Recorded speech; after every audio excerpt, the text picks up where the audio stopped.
Этот сериал разрывает мое сердце. Похоже, ничего не выйдет. Я так больше не могу. Но возможно все наладится, ведь в момент записи этого обзора я еще не посмотрел финальную серию. А все потому, что авторы решили посмаковать наше пребывание в школе Хиллерска и добавить ложечку дегтя в отношении Вильгельма и Симона. И поэтому финальная 6-я серия выходит на неделю позже, чем все остальные. Привет, меня зовут Денис. Я безумно рад увидеться с вами и своими любимыми мальчиками Вильгельмом и Симоном. Это обзор на 3-й сезон сериала «Молодые монархи», которому не помешает ни один безумный российский запрет. За что я особенно благодарен авторам сериала, это то, что они помогают и нам, и героям простить Августа после того, как весь 2-й сезон накручивали напряжение вокруг него.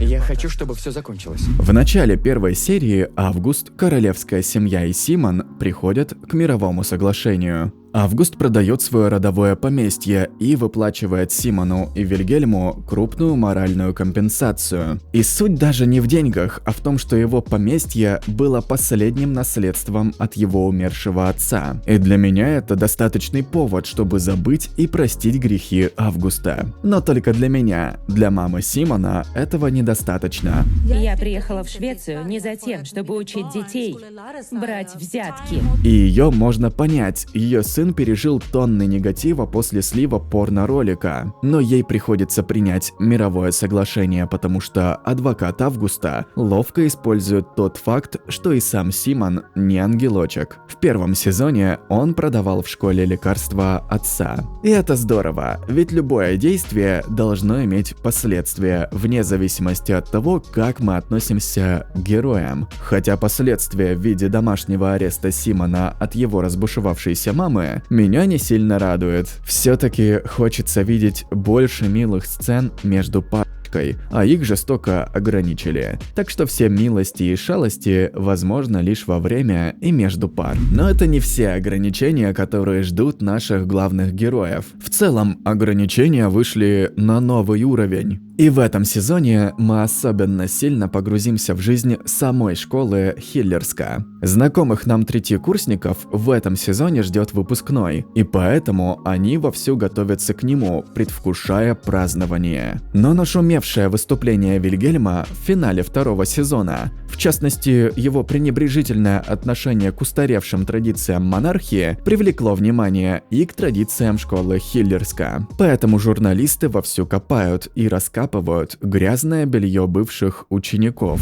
Бывший ученик вспоминает, трое ворвались в комнату, надели мешки им на головы и отвели в место под названием «Дворец». Их заставили раздеться и пить слюну друг друга. Потом включили гей-порно. И всех заставили смотреть. Над теми, у кого была эрекция, все смеялись. Этот обряд посвящения, который стал известен СМИ, гомофобный и жестокий, и закономерно приводит к последствиям. Нынешний директор школы отстраняется, а на его место приходит дама с железной хваткой, которая отменяет и все предстоящие празднования, и забирает телефоны у всех учеников и вводит комендантский час с целью показать, что Хиллерска – безопасное место. Вильгельм и Симон, держитесь, вас ждет несладкое будущее. И вот так смотришь на происходящее, видишь, что Симон получил свое, теперь его отношения с Вильгельмом открытые. Парочка может не скрываться в стенах школы, но Симон не учел один момент. Теперь он сопричастен к имиджу королевской семьи, и его деятельность в социальных сетях не должна вредить монархии. Это также накладывает на него ограничения от королевского двора и становится настоящим испытанием. Люди не сильно принимают возлюбленного кронпринца, и Симон вынужден выдерживать тонны негатива в свою сторону, с чем он не сильно хорошо справляется. Я сочувствую ему. Буквально вчера Симон был обычным парнем, а сегодня на него обращены тысячи объективов и взглядов. Жизненный опыт показывает, что люди, на которых свалилась такая известность, плохо кончают. И прежде чем перейти во 2-ю серию, давайте посмотрим на 2 второстепенных второстепенных героинь – Фелис и Сару. Напомню, что девочки были близкими подругами в предыдущих сезонах, после того, как переросли ненависть друг к другу. Мне нравилась их искренняя дружба, но она была разрушена тем, что Сара влюбилась в Августа и была в курсе того, что он оператор порноролика, и умалчивала об этом как перед Фелис, так и перед Симоном. Справедливо, что Симон и Фелис восприняли это как предательство и разорвали отношения с Сарой. И Фелис очень тяжело все это переживает. Что-то мне подсказывает, что их отношения наладятся под конец. Сара была влюблена, а как вы знаете, порой это очень сильно дает по мозгам, да и учитывая психологические особенности девочки, это дает шанс на прощение. Сама Сара тоже не в лучшем состоянии, от нее все отвернулись. И о том, насколько ей плохо, мы можем судить по тому, что девочка уходит из дома. Да не абы куда, а к ее отцу, с которым у нее были ужасные отношения. Насколько все плохо, если для человека лучшим вариантом является некогда худший? Ответьте на этот вопрос сами. И сериал дает задел на будущее. Вильгельм интересуется личной жизнью своего погибшего брата Эрика, но не получает никакой информации. А еще летом его ждет школа юного принца. Люблю молодых монархов за то, что они умеют хорошо передать эмоции. И печаль, когда парни разделены новыми ограничениями, и любовь, когда парни пользуются любой возможностью, чтобы быть вместе. Но при этом авторы не забывают раскручивать это все до еще больших масштабов. Школьные ограничения оставляют Симона один на один со злыми комментариями в сети. И одна из проблем Симона – он не умеет экологично жить с такой известностью. Хотя при желании все может быть в его руках. Как минимум, у него есть в распоряжении королевский пиар-менеджер, который не дремлет. Когда Симон записывает любовную двусмысленную песню, в которой представляет себя революцией Вильгельма, его мягко шлепают по рукам. Сейчас это дают нам лишь к сведению, но потом это раскрутят так, что моя попа будет полыхать как костер. А что уже сейчас раздражает меня, так это то, что ребята винят Вильгельма во всех ограничениях. Ведь именно его выступление привело к такому большому вниманию со стороны СМИ. Но ведь это внимание заслужено. Даже тот обряд посвящения, который прошел Вильгельм в первом сезоне, ужасен. Я уверен, что подобной дикости в 21 веке не должно быть. А еще авторы закидывают удочку на то, что у Августа и его одноклассников было что-то не сильно приятное на обряде посвящения, о чем они поклялись забыть. И самая интересная часть серии, которая начинается очень мило. Это школьный поход. Особенно мило то, что Вильгельм и Симон планируют спать вместе в одной палатке. Что они там собираются делать?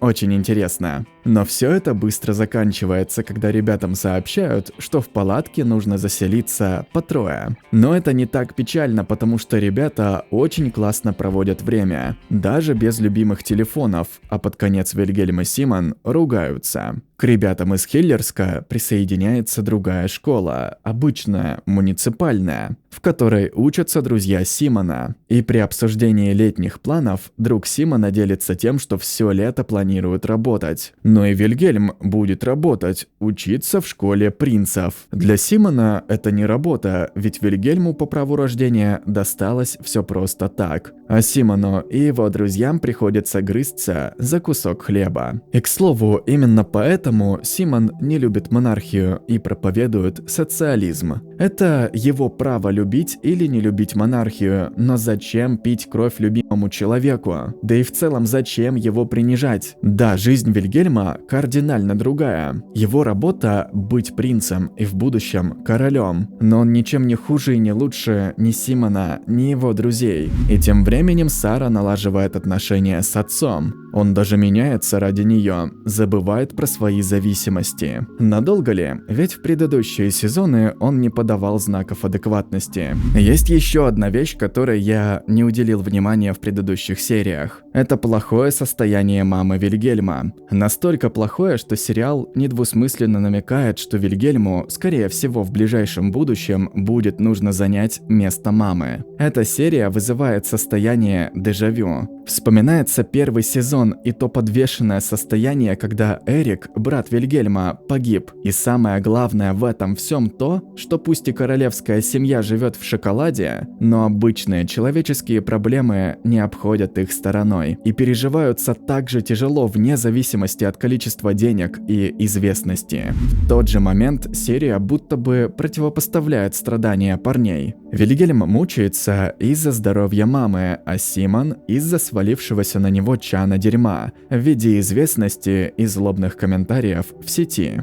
И Симон, вместо того, чтобы почитать комментарии и забыть, самозабвенно обмазывается этим дерьмом, совершенно не замечая того, что у его любимого человека проблемы гораздо хуже. И вот этим вот поведением Симон подпалил мне попу. Объясните ему кто-нибудь, что злые комментарии в сети никак не влияют на его жизнь, никак не влияют на его отношения с Вильгельмом. А вот его безразличие к тяжелой жизненной ситуации Вильгельма очень сильно влияет, буквально разрушает отношения. Но при этом я не отменяю того, что и Симону плохо. На него неожиданно свалилась известность. И с этим трудно справляться, особенно в одиночку. А в одиночку, потому что у Вильгельма свои проблемы. Но, к счастью, как быстро сериал ссорит героев, так быстро их и мирит. Во время того, как по их школе ходит комиссия, которая решит судьбу Хиллерски, эти двое решают заняться интересными делами в музыкальном классе. Хорошо, что комиссия успевает зайти до того момента, как они разделись. А что это я только о сладкой парочке говорю? Комиссия при обходе школы ничем не возмутилась, поэтому новый директор смягчается по отношению к ученикам и разрешает им отпраздновать 1 мая. А это, как вы понимаете, праздник труда, уважение к труду. Если для подавляющего большинства учеников Хиллерски это просто выходной день, то для Симона очень важный праздник. И чем обернется его участие в первомайских демонстрациях, можно только гадать. Ведь все они выступают против любого неравенства, а монархия и есть то самое неравенство. У Сары, которая продолжает жить с отцом, еще больше налаживаются отношения с ним. За этим приятно наблюдать. Пусть отношениям Сары и Симона с отцом уделялось не сильно большое внимание в предыдущих сезонах, но так или иначе, если Сара найдет примирение с папой, то за нее будет просто приятно. И под это праздничное, духоподъемное настроение даже Август решается приехать к своей возлюбленной, извиниться перед ней, еще раз сказать, что любит ее и желает видеть в школе. А Сара что? Сару уговаривает на это и отец, поэтому девушка спустя долгое время приезжает в Хиллерску. Очень грустно и тяжело видеть, как Сара встречает всех, с кем она была близка и с кем отношения сейчас разрушены. А Вильгельм и Симон под общий шумок уединяются. Я живу в России, и из-за законов не могу всего показать, но могу отметить, что это было натурально и возбуждающе. И единственное, что остается для меня загадкой, как они делают это в общаге. У Вильгельма в комнате нет душа. Получается, что они бегают туда-сюда по коридору, и как бы здорово не заканчивалась серия, финал все равно будет печальным. Сара вернулась к отцу и увидела его вновь пьяным. Я вместе с Сарой уже поверил, что он изменился. А Симон по возвращении домой встречает полицию и разбитое окно. Хочется верить, что королевский двор поможет Симону. Сразу предупреждаю, что эта серия подпалила мою попу. Все началось с того, что полиция оказалась бессильна в поисках преступника, который кинул камень в окно дома Симона. Как это возможно в 21 веке, когда как минимум везде камеры? Но спасибо королевскому двору, который помогает семье Симона в обмен на полное молчание в социальных сетях. С одной стороны, это для его же безопасности, с другой – для безопасности имиджа королевской семьи. В общем, мы рыбку съели и в этой серии есть две другие интереснейшие вещи. В первую очередь, это приближающийся день рождения Вильгельма, на который Симон оказывается приглашен. Но перед празднованием пройдет первая благотворительная акция Вильгельма, которая должна быть приурочена к какой-то остро-социальной проблеме. Симон предлагает Вильгельму выбрать поддержку ЛГБТ-сообщества, а Вильгельм отказывается от этой идеи, обосновывая это тем, что это будет политическим заявлением, которое ему запрещено делать, да и задает логичный вопрос. И что, мне надо стать защитником геев лишь потому, что я тебя люблю. И он имеет полное право не выступать в защиту геев. Не вижу ни одной причины для спора. А затем Симон делится предстоящим днем рождения Вильгельма с друзьями. Даже не знаю, что ему подарить. Сложно же ему будет сделать подарок Вильгельму, у которого все есть, буквально все есть. Но не в этом боль, боль в этом. А если песню написать? Двору это не очень понравится. Но с каких это пор тебя это волнует вообще? С тех пор, как я понял, что значит быть с кем-то из них. Я попробую как-то принять это и делать то, что они велят. И в этом. Когда ты удалил наши фотографии, не хочу показаться обидчивым, но это было неприятно. Я удалил пару приложений. В этом ведь нет ничего очень уж страшного. Нет, но... Может, мы не хотим, чтобы ты удалила себя? От этого у меня и горит попа. Симону никто не запрещает быть самим собой, писать стихи, петь песни и заниматься любым другим творчеством, которое делает Симона Симоном. Его лишь просят молчать в социальных сетях. А если все решают социальные сети, если только активность в социальных сетях делает Симона Симоном, то у меня для него плохие новости. Это означает, что Симон пустое место. Но он не пустое место, он глубокий и творческий человек, который оказался слишком зависим от социальных сетей. Если вы узнаете в Симоне себя, то бросайте соцсети. Во вторую очередь, мне подпалил попу другой яркий момент этой серии. Симон поучаствовал в первомайском митинге, что становится причиной издевательств старшекурсников над ним. Их поведение меня тоже раздражает. Не все родились с золотой ложкой в попе, кому-то, большинству приходится выгрызать свой кусок хлеба каждый день. Но когда эти старшеклассники устраивают свой митинг в стенах школы, Симон отказывается в нем участвовать из-за обиды на них и порицает Вильгельма за участие в этом школьном митинге, ловко жонглируя тем, что Вильгельм участвует лишь в том, что безопасно для него. Но в чем суть этого митинга? В том, чтобы отвоевать у директора право на телефоны, на свободное время и празднование выпускного. И логично, что Вильгельм в этом участвует. Это даст ему возможность проводить с Симоном все свое свободное время, да и участие в подобном митинге не является политическим заявлением. А Симон же ведет себя как ребенок, который из-за обиды не понимает этого. Но что также мне нравится в третьем сезоне, Симон понимает свои ошибки, он их признает, поэтому вечер и ночь проводит вместе с Вильгельмом. А еще авторы пытаются немного раскрыть Симона. Во время разговора с Сарой он говорит о том, что всю жизнь жертвовал чем-то ради близких людей. Например, не общался с отцом, потому что у него плохие отношения с Сарой. И это пытаются сопоставить с Вильгельмом. Но только еще раз замечу, в третьем сезоне никто не забирает у Симона право быть самим собой. Его всего лишь просят о молчании в социальных сетях. Митинг спустя некоторые мучения заканчивается положительным исходом. Плохая полоса в отношениях Сары и Фелис тоже стремится закончиться, потому что девушка извиняется перед подругой. Но, к сожалению, чтобы сделать из пятой серии бомбу, сериалу приходится раскрыть, что Эрик, погибший брат Вильгельма, был далеко не идеальным человеком. Ужасное посвящение первокурсников, раскопанное журналистами, устроил Эрик. Именно он на посвящении издевался над Августом и другими первокурсниками. И продолжая эту историю, для Вильгельма такая новость становится сильнейшим ударом. Стоит понимать, что Эрик для Вильгельма был эталоном всего. И теперь, когда Эрик таковым не является, да еще и оказывается гомофобом, я не могу представить, что чувствует Вильгельм. Вот такой вот подарочек перед днем рождения. И уже в этой серии я бесконечно восхищаюсь Симоном, который стойко выдерживает срывы Вильгельма. Вот, например, такой. Эрик участвовал в посвящении, он устроил его с другими третьекурсниками. Просто я не знаю, как к этому относиться, и не хочу, чтобы еще и ты его осуждал. Я молчу. Я знаю, что ты думаешь. Сначала мне показалось, что Вильгельм стал дурачком, потому что Симон не сказал ему ни слова после этой новости, а Вильгельм уже начал срываться на него. А сейчас я понимаю, что этот срыв, это накручивание, произошло потому, что Вильгельм понимает, что его родной брат, которым он восхищался, не принял бы его таким, какой он есть, не принял бы Симона. И это больно, это заставляет сходить с ума. А затем Вильгельм и вовсе улетает с катушек. Если я что и вынес из ситуации с Сарой, так это то, что братья и сестры могут облажаться. Тебе нужно принять мысль о том, что и Эрик был не безупречен. Нельзя сравнивать Эрика с Сарой, ты не имеешь на это права. Все, забей. Можем... Нет, Симон. Вильгельм хотел обидеться, вот он и обиделся, не подумав о том, что Симон имел в виду совершенно другое. Желаю сил Симону пережить взрывной характер Вильгельма. И знаете, Вильгельм в итоге осознает свою ошибку.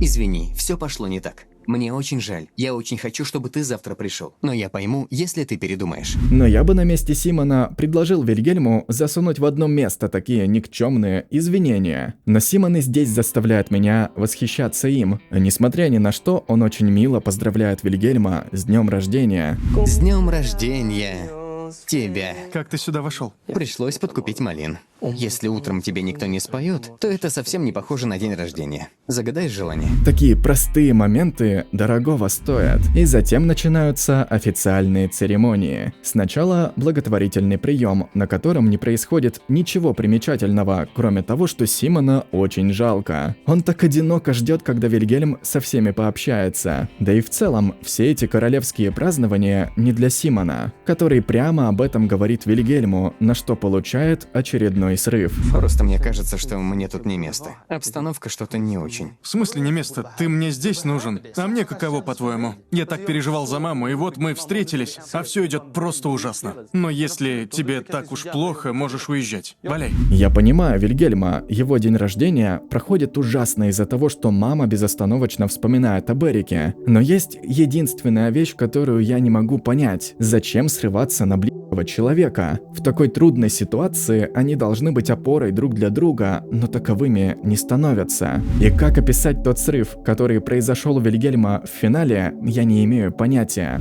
Давайте уже перестанем притворяться. Делать вид, что все хорошо. Да, просто после смерти Эрика все совсем нехорошо. Ну еще бы, думаешь, я не понимаю? Но это не вся правда. Все никогда не было хорошо. Но вы все притворяетесь, а проблему не решаете. Вы говорите об этом, но это все неискренне. Я был сломлен и нуждался в вас. Мне даже не дали погоревать с вами. Горе Швеции было важнее.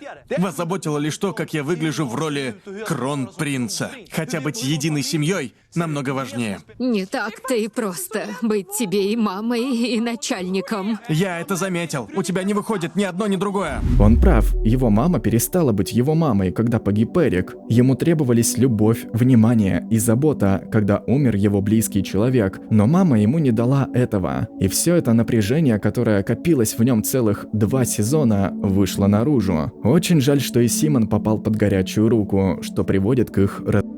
Все это ранит тебя. Это ранит и меня тоже. Ты будто бы стал кем-то другим. Я тебя не узнаю. В любви не должно быть так сложно. Ты о чем? Похоже, ничего не выйдет. Я так больше не могу. Возможно, это не разрыв. Возможно, все наладится, но об этом я узнаю только 18 марта. Я буду ждать этого несколько дней, ну а для вас сейчас этот переход будет бесшовным. И перед переходом в финал хочу добавить, что безумно рад за Августа и Сару. Они любят друг друга, их отношения налаживаются. Лично я верю в Августа и Сару, у меня больше не осталось негатива к ним, а у вас? Напишите в комментариях. На календаре 19 марта, и я только что посмотрел финал «Молодых монархов». И такой финал – лучшее, что могло произойти с сериалом. Началось все с того, что парни взаправду расстались, и им обоим больно. И только после этого виновнику расставания пришли умные мысли в голову. Я должен сам решать свои проблемы, а не портить ими жизнь ему. А вообще в этой серии нет ни единого намека на то, что все будет плохо. Повсюду царит праздничное летнее настроение. Скоро выпускной, школу не закрывают. Боюсь, мне придется прервать урок. И все планы на день отменяются. Комиссия приняла решение. Они запретили работу школы. Все-таки закрывают. И для всех это становится настоящим шоком и разрывом сердца. Особенно для Августа, ведь школа была его единственным домом. И складывается все так, что с такими событиями парни все больше и больше отдаляются друг от друга. Симон и Сара думают о переезде в другой город. И этого особенно хочет Симон, чтобы ничего не напоминало о Вильгельме. А о переезде Вильгельма уже позаботились, подобрали школу. Но даже такое упадническое настроение заканчивается быстро. Школьники намечают последнюю вечеринку. Это единственный момент, когда при виде пьяных школьников я не испытываю негатива. Все отрываются как могут, даже воспитатель выпивает вместе со старшекурсниками. И хоть сладкая парочка не сильно хочет на вечеринку из-за расстояния, но друзья находят подход к ним. Фелис знает хорошее средство для хорошего настроения. А Симону доносят мысль, что, возможно, это последний раз, когда он может увидеть Вильгельма. И под воздействием этой мысли он не выдерживает и после пары часов взаимного бурления взглядами зовет Вильгельма провести этот последний вечер вместе, позабыв обо всех разногласиях и обо всем плохом. Последний вечер с трогательными разговорами и совместным времяпровождением получился просто на разрыв. А на утро Вильгельму приходит последний подарок от Симона. Трогательная песня, которая даже без перевода заставляет мое сердце сжиматься. И под эту песню Вильгельм последний раз проходится по-хиллерски, по местам, которые многое значат для него. За 3 сезона эта школа стала любимым местом не только для героев, но и для меня, поэтому вместе с Вильгельмом я прощаюсь с ней. А если у вас есть перевод этой песни, то продублируйте его в комментариях. И прежде чем мы перейдем в финал, не могу не рассказать про других героев и другие события. Пусть отец Сары и Симона так и не изменился, он так и остался зависимым человеком, но дети для него важная часть жизни, поэтому он оставляет Саре подарок, дарит ей его машину, которая пригодится в финале. Он всегда будет таким. Возможно, но это не значит, что я не хочу его видеть. Некоторые не могут быть до конца хорошими, но это не значит, что они тебе не нужны. Хорошая фраза, которая означает, что Сара простила своего отца. Линия дружбы Вильгельма с охранницей оказалась мало раскрыта в сериале. Меня каждый раз умиляло и забавляло то, как личная охранница Вильгельма все 3 сезона не просто следовала по пятам за ним, но и как будто бы переживала все радостные и грустные моменты вместе с Вильгельмом, находясь всегда на втором плане. А Вильгельм и Август наконец-то приходят к примирению. На вечеринке им удается по-человечески поговорить. Мне жаль. Правда, что тебе пришлось пережить это на посвящении. И мне жаль, что это сделал Эрик. Там был не он один. Все равно это плохо. Ты же знаешь, что Эрик любил тебя больше всего на свете. И то видео с вами двумя ничего не изменило бы. Эрик все равно любил бы тебя, как и раньше. А я, ты прости меня за все. Мне правда жаль. И пусть для меня подобное примирение произошло слишком резко и быстро, особенно после предыдущей серии, где Вильгельм еще не простил Августа и выгнал со своего дня рождения, но это лучший ход, ведь любой конфликт требует, чтобы его прожили и закрыли. А Фелис и Сара встречаются в обрыгальном подвале, где в первом сезоне Сара помогала Фелис тошнить и держала ее волосы. И Фелис признается, что это именно она рассказала комиссии о неприятностях в школе. Не могу ругать Фелис за это, если она об этом рассказала, значит это ее волновало и беспокоило. А Сара также честно заканчивает отношения с Августом. Август, все кончено. Почему? Потому что я этого не хочу. Ты же видишь, какой я. Думаю, между нами что-то особенное, что-то настоящее. Я вижу, какой ты, Август. Но ты не видишь, какая я. Ты любишь то, какой ты со мной. Это не одно и то же. Я не уверен, что видел предпосылки к этому, но так или иначе, у Сары правильное отношение к отношениям. Нельзя тянуть то, что доставляет тебе дискомфорт. И наступает финал. Выпускной день. Директор дает надежду, что решение комиссии о закрытии школы будет обжаловано, но мы об этом не узнаем. И на выпускной приходит королева. И это о многом говорит. Она готова меняться, быть не просто королевой, но и мамой Вильгельма. Да еще и извинилась перед Вильгельмом за то, что не была такой после смерти Эрика. И кажется, что все, это точно конец отношений Симона и Вильгельма. Но даже после обмена формальностями нет никаких сомнений в том, что они любят друг друга. А я ушел не от нас, я ушел от королевской семьи. Значит, Вильгельм еще может что-то изменить, и так и делает. Он честно разговаривает с мамой о том, что не хочет быть королем, а мама делает лучшее, что могла сделать. Принимает выбор Вильгельма и дает ему желанную свободу. Вильгельм догоняет уезжающего Симона и говорит ему очень хорошую фразу. Я не хочу быть королем. Ты сделал это ради меня? Нет, ради себя. И оба уезжают в счастливое будущее. Эта фраза и сам финал – это лучшее, что можно было сделать с сериалом. Молодые монархи все свели к одной простой, но очень важной мысли. Отношения – это всегда сознательный выбор двух людей. И выбор должен быть не из позиции жертвы, когда ты расшибешься в лепешку, перенесешь все мучения, но во что бы то ни стало будешь с человеком, а выбор из позиции здорового отношения к себе, когда ты знаешь, что с этим человеком тебе на самом деле хорошо, и не нужно ради этого чем-то жертвовать. У Вильгельма был простой выбор – Симон или власть, но власть ему была не нужна с самого первого сезона, поэтому отказ от нее – это не жертва ради а здоровый поступок. Ну и, конечно, сам финал получился в духе сериала. Он дает нам свободу. Дальнейшая жизнь героев зависит лишь от ваших фантазий и желаний. И за это огромное спасибо молодым монархам. Я люблю молодых монархов, а еще я люблю вас. Огромное спасибо моим платным подписчикам на Бусти, а особенно Джараяна, Георгий Ишбаев,